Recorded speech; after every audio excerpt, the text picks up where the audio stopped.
আসসালামু আলাইকুম, কেমন আছো সবাই? বাংলা ভালো জানতে হলে আমাদের জানতে হবে উচ্চারণ।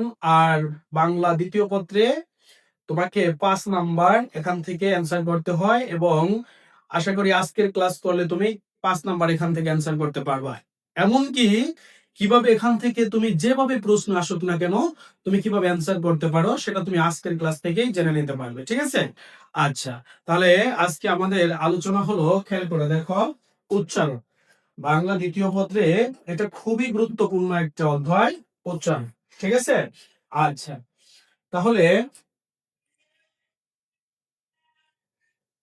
আমরা দেখো এখান থেকে তোমাকে উচ্চারণ, আসলে উচ্চারণ কি এটা তোমাকে আগে জানতে হবে। উচ্চারণ রীতি কি এটা তোমাকে জানতে হবে। উচ্চারণের নিয়ম কি এটা তোমাকে আগে জানতে হবে। উচ্চারণের নিয়মগুলো লেখার আগে উচ্চারণের নিয়ম থেকে দুইটা প্রশ্ন আসে, একটা হলো বড় প্রশ্ন, একটা হলো শুদ্ধ উচ্চারণ। তাহলে এগুলো অ্যান্সার করার আগে আগে তোমাকে জানতে হবে উচ্চারণ কি, উচ্চারণের নিয়ম কি, উচ্চারণ রীতি কি। খেয়াল করে দেখো, এই যে প্রশ্নটা রয়েছে উচ্চারণ রীতি কাকে বলে, উচ্চারণের ধারণা, এটা কিন্তু পরীক্ষায় কখনোই আসে না। এটা পরীক্ষায় কখনো আসে না, কিন্তু কথা হলো এটা আমাকে না জানলে আমি পরবর্তীটা জানতে পারবো না, এটা আমাকে আগে জানতেই হবে। তাহলে খেয়াল করে দেখো, শব্দের সঠিক উচ্চারণের জন্য সূত্রের সমষ্টিকে উচ্চারণের রীতি বা নিয়ম বলা হয়। কি বলছে? শব্দের সঠিক উচ্চারণের জন্য সূত্রের সমষ্টিকে উচ্চারণের রীতি বা নিয়ম বলা হয়। উচ্চারণ একটি ভাষিক শিল্প। ঠিক আছে? উচ্চারণ একটি কি ভাষিক শিল্প। আচ্ছা, দেখো উচ্চারণটা কেন আমাদের করতে হয়? আমরা না জেনেও উচ্চারণ ভুল করি, আবার অনেক সময় জেনেও উচ্চারণ ভুল করি। অর্থাৎ আহ উচ্চারণ নিয়ে আমাদের কোনো মাথা ব্যথাই থাকে না। কোথায় কি উচ্চারণ করতেছি সেটাই আমরা জানি না। অনেক সময় উচ্চারণটাই আমরা উচ্চারণ ভুল করে থাকি, তাই তো? মনের ভাব লিখে বা উচ্চারণ করে তা প্রকাশ করতে হলে ঠিক বানান ও শুদ্ধ উচ্চারণ অপরিহার্য। অর্থাৎ তুমি যদি কাউকে মনের ভাব প্রকাশ করতে চাও তাহলে তোমাকে সঠিক বানান জানতে হবে, সঠিক উচ্চারণ জানতে হবে। পাশাপাশি এই সঠিক উচ্চারণটা যদি আমরা জানি, সকল জেলার জন্য, সারা বাংলাদেশের যে অঞ্চলের মানুষ থাকুক না কেন, সকলের জন্য একটা উচ্চারণ। যখন আমরা উচ্চারণটা সঠিক করব না, তখন দেখো এক এক জায়গায় উচ্চারণটা এক এক রকম। হ্যাঁ, যেমন দেখো সিলেটের মানুষ একভাবে কথা বলে, তুমি আর আমি একভাবে একটা কথা বলি, তাহলে উচ্চারণটা এক এক জেলার মানুষ এক এক ভাবে করে। কিন্তু সঠিক উচ্চারণটা যদি আমাদের জানা থাকে তাহলে আর উচ্চারণে কোনো সমস্যা হতে পারে না। বাংলা ভাষায় অনেক বর্ণের আকৃতি, অনেক বর্ণ দেখতে একই রকম, কিন্তু তার উচ্চারণটা কি মানে বলছে কি বাংলা বর্ণের অনেক বর্ণের আকৃতি ও রূপ একই রকম নয়, কিন্তু তার উচ্চারণটা কি বলতো একই রকম। যেমন এখানে দেখতে পাচ্ছ তোমরা স, স, স। খেয়াল করে দেখো এখানে স রয়েছে কয়টা? তিনটা। কয়টা রয়েছে? একটা, দুইটা, তিনটা স রয়েছে। তো তিনটা স যখন আমরা দেখতে পাচ্ছি, তিনটা শকে আমরা স বলি, কিন্তু খেয়াল করে দেখো তিনটা স, একটা তালব্য স, একটা দন্ত স, একটা কি মূর্ধন্য স। তার মানে হলো তিনটা স এর চেহারা কিন্তু তিন রকম। তিনটা স এর চেহারা তিন রকম, কিন্তু উচ্চারণ কি হচ্ছে? একই রকম হচ্ছে। ঠিক আছে? এরপরে দেখো র, র, র, তিনটাই হলো র, কিন্তু একটা কি বয়স শূন্যের র, একটা ঢয় শূন্যের র, একটা ডয় শূন্যের র। এসব ব্যঞ্জন বর্ণের ঠিক স্থান থেকে উচ্চারণ প্রয়োজন, তাই আলাদা আলাদা এগুলোকে আবার চিহ্নিত করা হয়ে থাকে। কোন কোন জায়গা থেকে উচ্চারিত হয়? তালু থেকে, মূর্ধা থেকে, দন্ত থেকে, হস্ত থেকে, এরপরে হলো তোমার কণ্ঠ থেকে। ঠিক আছে? তার মানে হলো যে বর্ণগুলো তুমি দেখতে পাচ্ছ, তুমি বাংলা ব্যাকরণের যে বর্ণগুলো তুমি দেখতে পাচ্ছ, সকল বর্ণগুলোর উচ্চারণের স্থান রয়েছে। অর্থাৎ এক একটা বর্ণের উচ্চারণের স্থান এক এক জায়গা থেকে সেগুলোকে ভাগ করে তালু, মূর্ধা, দন্ত, ওষ্ঠ, কণ্ঠ যেগুলো বলা হয়েছে, এগুলোর মধ্যে তুমি একটু খেয়াল করে দেখো যে আমরা এখানে অলরেডি বলে ফেলেছি যে স রয়েছে তিনটে, কিন্তু তিনটি স এর চেহারা ভিন্ন, তিনটাই স। র রয়েছে তিনটি, তিনটি র এর এই চেহারা ভিন্ন, কিন্তু এগুলো র। ঠিক আছে? তাহলে আমাকে প্রথমে উচ্চারণ জানার জন্য জানতে হবে উচ্চারণ রীতি কাকে বলে। তাহলে উচ্চারণ রীতি কাকে বলে? উচ্চারণ রীতি বলে হলো শব্দের সঠিক উচ্চারণের জন্য সূত্রের সমষ্টিকে, সূত্রের সমষ্টিকে উচ্চারণ রীতি বলা হয়। ঠিক আছে? সূত্রের সমষ্টিকে উচ্চারণ রীতি বলা হয়। এখন এই সূত্রের সমষ্টি কি? দেখো সূত্রের সমষ্টি হলো যেমন তুমি যদি বলো অ যোগ ই সমান সমান ও, এটা একটা সূত্র।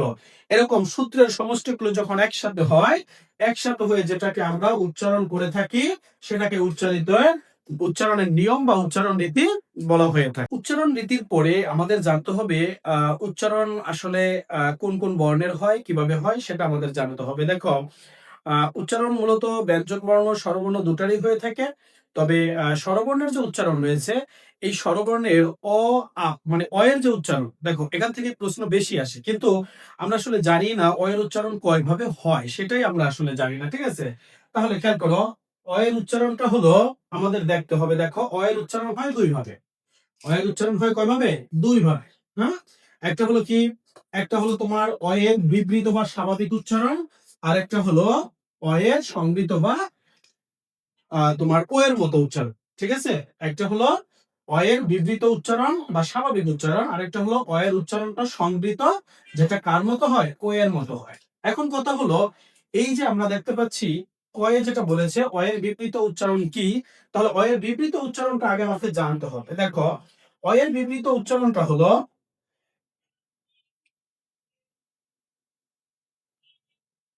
অ যদি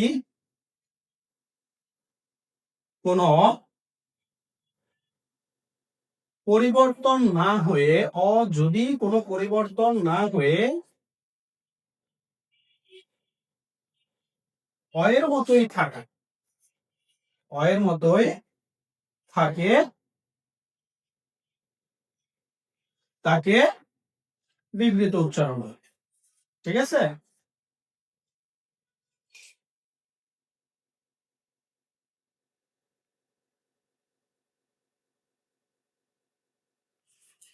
আচ্ছা, তাহলে কি জানলাম? অর্থাৎ অ এর বিবৃত উচ্চারণ মানে হলো অ যদি কোনো পরিবর্তন না হয়, অ এর মতো থাকে, তবে তাকে অ এর বিবৃত উচ্চারণ বলে। তাহলে অ এর বিবৃত উচ্চারণ যখন পরিবর্তন না হয়ে অ এর মতো থাকে, তখন কিরকম হয় খেয়াল করে দেখো। যেমন আমরা বলতে পারি, দেখো কাজ, তার পূর্বে যদি যুক্ত করি অ, সমান সমান হয় কি আমার? অকাজ। এখন দেখো, এই যে অকাজ যে শব্দটা দেখতে পাচ্ছি, এটা কিন্তু আমরা ওকাজ বলিনি। যদি ওকাজ বলতাম তাহলে হতো সংগৃহীত, কিন্তু হওয়ার কোনো উপায়ই নেই, কারণ এটা কোনো নিয়মের মধ্যে আসেনি। এটা কি অ, অ এর মতোই রয়েছে। তাহলে কি দেখো, এটার বানানটা হলো অকাজ। এবার অকাজ লিখতে গিয়ে আমরা জয়ে একটা হসন্ত দিয়ে দিব। হসন্ত নিয়ে আমরা আলোচনা করবো একটু পরে। ঠিক আছে? তাহলে আমরা কি জানলাম? আমরা জানলাম অ যদি, অ যদি কোনো পরিবর্তন না হয়ে অ এর মতোই থাকে, তবে তাকে কি বলে? অ এর বিবৃত উচ্চারণ বলে। কি বলে? অ এর বিবৃত উচ্চারণ বলে। ঠিক আছে? আচ্ছা, এরপরে রয়েছে, দেখো রয়েছে কি? অ এর সংবৃত উচ্চারণ। কি রয়েছে? অ এর সংবৃত উচ্চারণ। তাহলে অ এর সংবৃত উচ্চারণটা কি? খেয়াল করে দেখো, অ এর সংবৃত উচ্চারণ অ যদি ও এর মতো উচ্চারিত হয়। কার মতো? ও এর মতো উচ্চারিত হয়। ঠিক আছে? অ যদি ও এর মতো উচ্চারিত হয়, তাকে কি বলে? তাকে বলে অ এর সংবৃত উচ্চারণ। তাকে কি বলে? অ এর সংবৃত উচ্চারণ বলে। আচ্ছা, তাহলে কি জানলাম?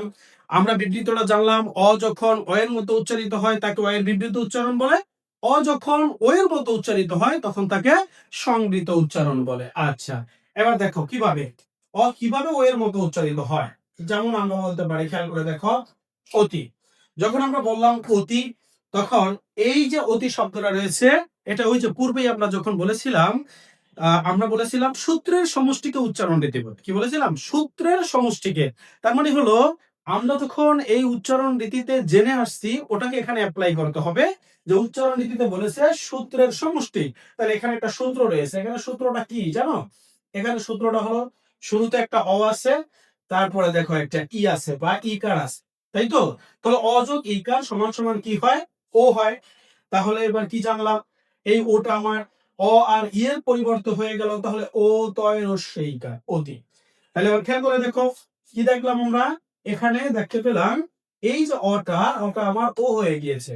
এ কথার অর্থ হলো সংবৃত হয়েছে। কি হয়েছে?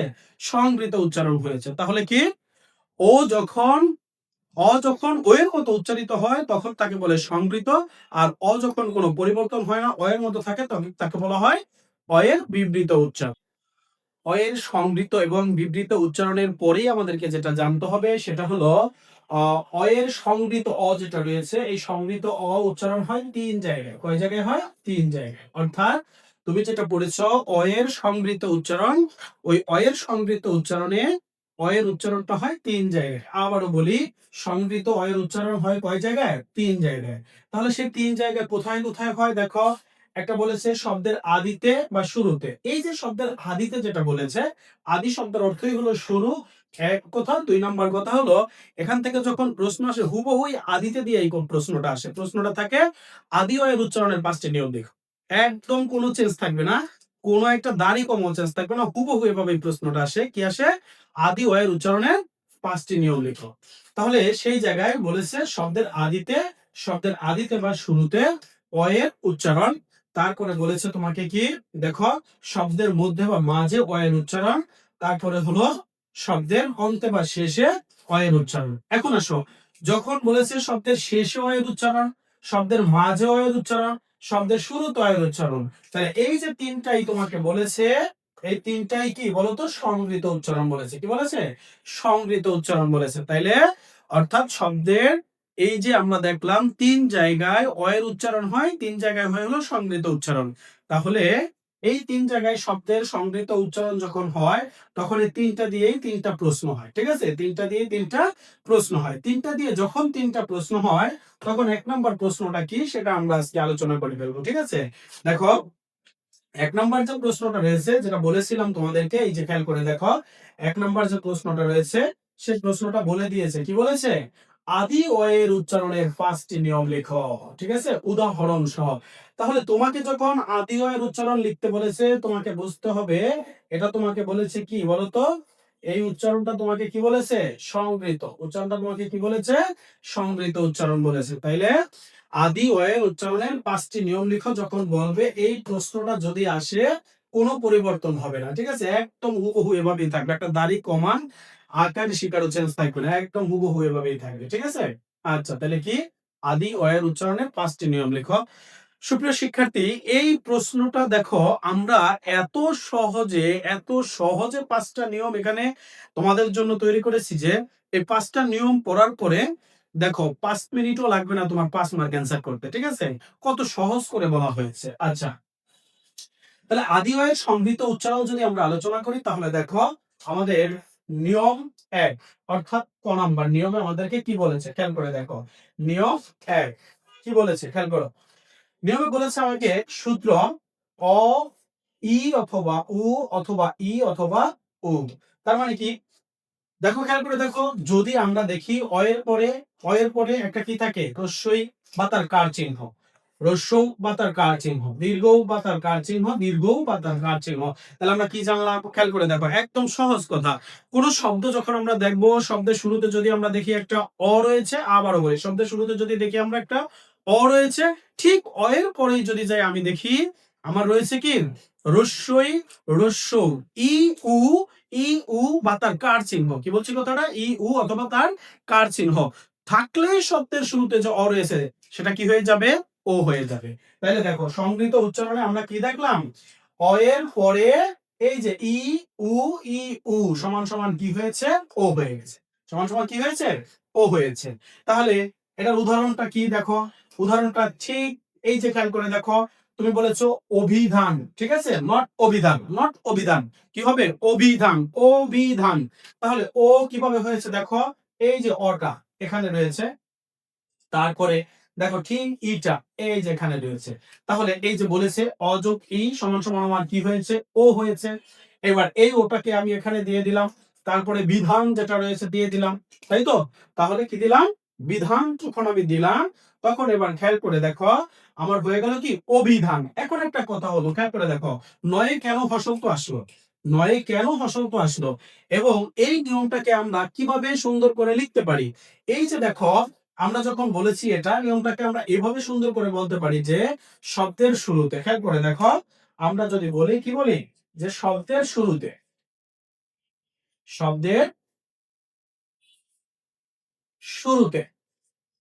যদি কি থাকে? অ থাকে। শব্দের শুরুতে যদি কি থাকে? অ থাকে। এবং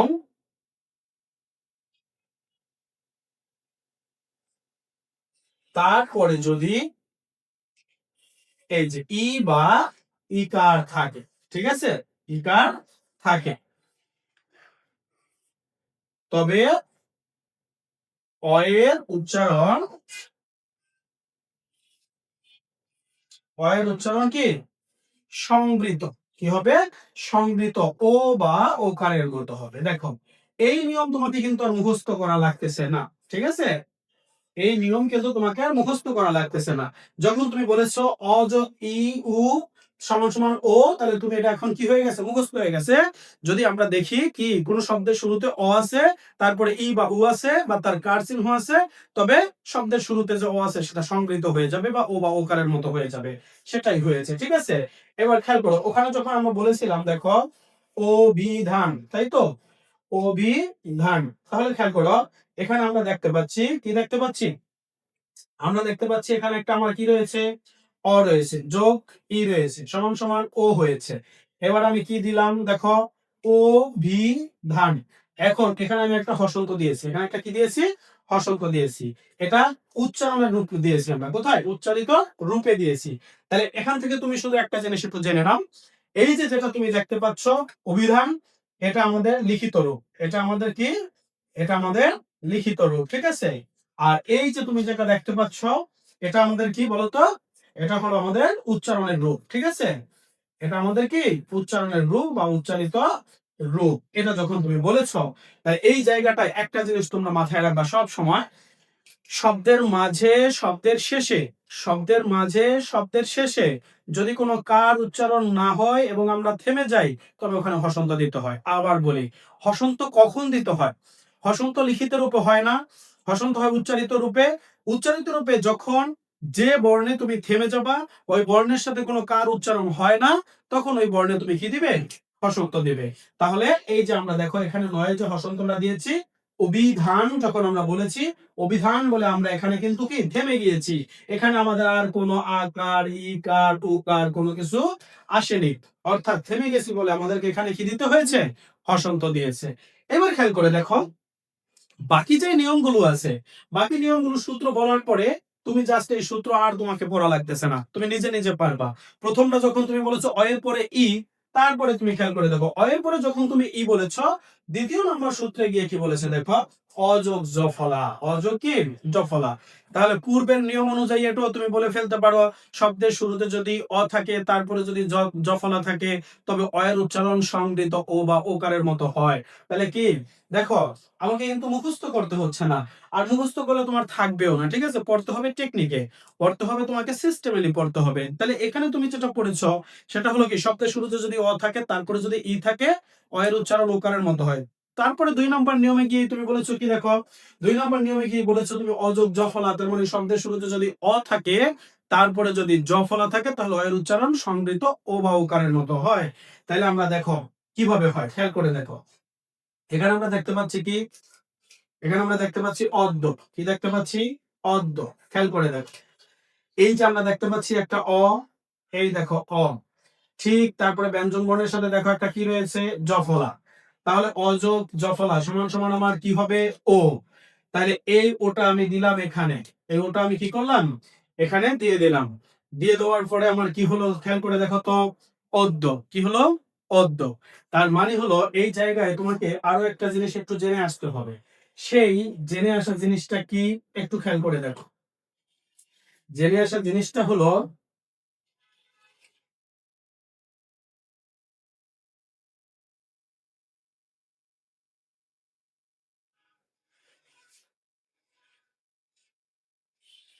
দেখো যে তুমি যে জিনিসটা জানবা সেটা হলো কি, এখানে আমাদেরকে বলেছে, খেয়াল করে দেখো, বলেছে হলো অদ্য, কি বলেছে বলতো, অদ্য। আচ্ছা, তাহলে এখানে একটা জিনিস তোমাকে সবসময় মাথায় রাখতে হবে, উচ্চারণে, উচ্চারণে এটা তোমাকে নোট করে নিতে হবে, উচ্চারণে সব সময় এই যে তুমি যে জফলা দেখতে পাচ্ছ, জফলা যুক্ত ব্যঞ্জন বর্ণ, কি বলছি কথাটা, জফলা যুক্ত ব্যঞ্জন বর্ণের উচ্চারণ হয় 2 বার, ঠিক আছে, উচ্চারণ হয় কয়বার, 2 বার হয়, ঠিক আছে। তাহলে এবার খেয়াল করে দেখো, এখানে আমরা যেটা দেখতে পাচ্ছি কি আছে, অ যোগ দ যোগ জফলা। তাহলে এই দয়ের সাথে যখন আমার জফলা আছে তখন মনে রাখতে হবে উচ্চারণটা হবে দ যোগ দ। উচ্চারণটা কি হবে? দ যোগ দ। তাহলে আমরা কি জানলাম? খেয়াল করে দেখো, আমরা জানলাম জফলাযুক্ত ব্যঞ্জন বর্ণের উচ্চারণ কয়বার হয়? দুইবার হয়। তাহলে এখানে খেয়াল করে দেখো, শব্দটা কিন্তু অদ্য নাম। শব্দটা কিন্তু কি? অদ্য নাম। উচ্চারণটা হবে হলো অদ্য। উচ্চারণটা কি হবে? অদ্য। তাহলে এই যে খেয়াল করে দেখো, জফলাযুক্ত ব্যঞ্জন বর্ণের উচ্চারণ আমার কয়বার হলো? দুইবার হলো। ঠিক আছে? আচ্ছা, আবার বলে খেয়াল করে দেখো, জফলাযুক্ত ব্যঞ্জন বর্ণের উচ্চারণ আমার কয়বার হলো? দুইবার হলো। যখন আমি বললাম অদ্য, তার মানে হলো এই যে অদ্যটা আমি কি দেখেছি বলতো? ও দ দয়কার, এখানে একটা হসন্ত। আবার এখানে একটা হসন্ত কেন হলো দেখো তো? ওই যে আমরা পূর্বে বললাম যে শব্দের মাঝে এবং শব্দের শেষে যে বর্ণে আমরা থেমে যাব এবং কোনো কার থাকবে না, ওই বর্ণে আমার হসন্ত দিতে হয়। তাহলে দেখো এই দয়ে কিন্তু আমরা এসে থেমে গেছি ওদ, ওদ। তারপরে বলেছি দো। তার মানে হলো ওদ যখন বলেছি তখন এখানে আমার একটা কি দিতে হয়েছে? হসন্ত দিতে হয়েছে। ঠিক আছে? নলেজ পয়েন্ট একাডেমি, স্বপ্ন পূরণের লক্ষ্যে থাকো এগিয়ে।